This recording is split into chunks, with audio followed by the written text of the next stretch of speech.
दिनांक 6 फेब्रुवारी 2026 रोजी तक्रारदार हे आपल्या कुटुंबासह एका कार्यक्रमासाठी बाहेर गेले होते. कार्यक्रम आटोपून घरी परतले असता त्यांना घराच्या मुख्य दरवाजाचे कुलूप तुटलेले दिसले. घरात प्रवेश केला असता अज्ञात चोरट्यांनी कपाट आणि लॉकर तोडून आतील सोन्या चांदीचे दागिने व रोख रक्कम चोरून नेल्याचे उघड झाले.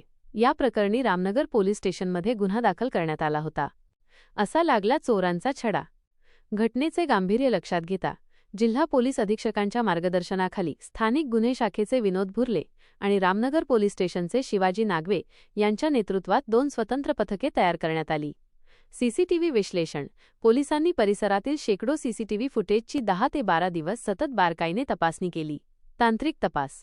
तांत्रिक विश्लेषणाच्या आधारे आरोपी हे मध्य प्रदेशातील धार जिल्ह्याचे असल्याचे निष्पन्न झाले.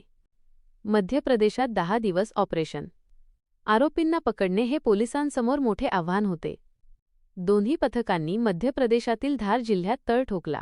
10 दिवस रात्रंदिवस अथक परिश्रम घेऊन स्थानिक परिस्थितीचा अंदाज घेत पोलिसांनी अखेर 4ही आरोपींना शिताफीने ताब्यात घेतले. मोठा मुद्देमाल जप्त. पोलिसांनी आरोपींकडून गुन्ह्यात वापरलेली 4 चाकी वाहन, 6 मोबाईल आणि 329 ग्रॅम सोन्याचे दागिने असा एकूण 57,50,000 रुपयांचा मुद्देमाल हस्तगत केला आहे. या कारवाईमुळे चंद्रपूर पोलिसांच्या कार्यक्षमतेचे सर्वत्र कौतुक होत असून आंतरराज्यीय घरफोडी करणाऱ्या टोळ्यांना हा मोठा इशारा मानला जात आहे.